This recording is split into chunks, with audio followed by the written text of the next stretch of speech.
This morning, I'm going to take one of your questions to see if I can help all of us gain that tiny 0.1% improvement needed in perspective and mindset and personal philosophy that then applied to each circumstance each day, day over day, will compound into a massive difference in results and a completely transformed life over time. That's why we are here each morning, the constant and never-ending pursuit of realizing the greatness in you to help you become better every day.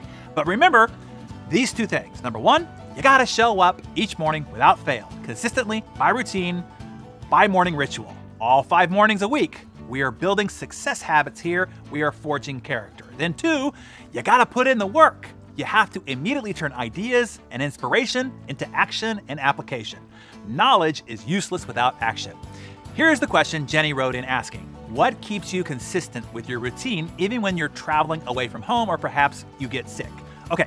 Good question, Jenny, as it seems that a lot of people struggle with this. I hear people excuse themselves all the time with why they have gotten overweight, aren't working out, or have become estranged to their family and friends because they are traveling a lot.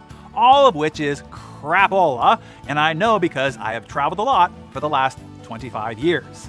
And let's start with the core philosophy. There are no excuses. You are responsible for your life in every circumstance and at all times. Traveling is just a BS story one tells themselves to excuse for their weakness, their emotional immaturity, their inability to be self-responsible.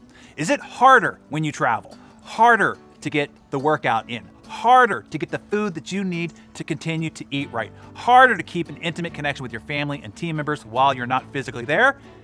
Yeah, maybe. Just do the hard things then.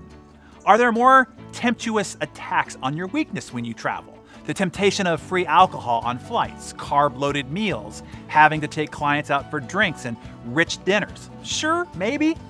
Just do the hard things then. Jenny, before I give you any practical tips here, let's ground this on a personal core philosophy. Your environment does not define you. Your environment has no control over you, only what you allow it to. The only one responsible for your behavior and what you shove into your face, how often you check in with important relationships, and what time you get up to get your workout in, is you.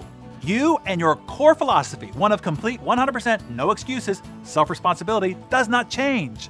If the winds of the environment around you change, you set a different sail, that's all. Now, you might need to adjust your sail to work with the wind so it continues to propel you in the direction of your goals and doesn't blow you into the rocks. So let's do that. Let's help you set a better sail. Define 2 things. Number 1, who are you? And hold to your boundaries. Number 2, what is your MVP while traveling? Let me go back here. Number 1, for me, for instance, I am a 1 glass of wine a night guy. That does not change while traveling, period, no matter the circumstances, which means I don't drink on the plane, regardless of whether it's free, because that wine is nasty, and I want to save it for a good one, with a good meal. I eat a paleo or carnivore diet, which means if I do eat the meal served, I only eat the protein off the tray, absolutely nothing else, regardless of the warm pretzel bread or chocolate cake sitting on the tray. It freaks the flight attendants out, which, by the way, always gives me a giggle. And this is only if I'm desperate, and I already ate through all the pre-planned and pre-prepared foods that I travel with. That's a big tip there. I usually pass on the airplane food entirely because it's nasty. When at lavish dinners, I only order the protein and ask them to remove all the sides. This freaks out waiters and waitresses, which gives me a giggle.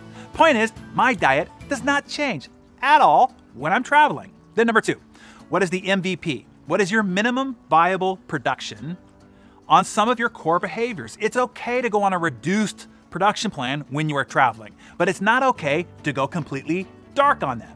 For instance, I might not be able to do my normal full workout, but I can do something, even if it's reduced all the way down to push-ups, dips with tables and chairs, and air squats, and stretching in the hotel room. I'm going to do something to keep the pressure on the well water pump lever so the water doesn't drop all the way back down underground. I define what my MVP is with keeping in touch with my team, my wife, and my friends, regardless of my travel. I'm going to do something, even if it's just reduced. I'm not going to go dark and go down to 0. Here's the bottom line, Jenny, and everybody else. You have 100% control of your life. When you are at home, when you are out with your friends, when you are at a birthday party, and even during the holidays, and when you are traveling. Don't let circumstances define you. You are who you are. You are what you are about. Do not let the winds around you determine your destiny. Set a solid philosophical sail for your life, your character, and hold steadfast. Oh, and if you're sick, rest. Get well. There's an excellent chance that you're sick because you mistreated your boundaries and didn't take proper care of yourself, and your body said, enough is enough. I know how to get you to listen to me, and down you go.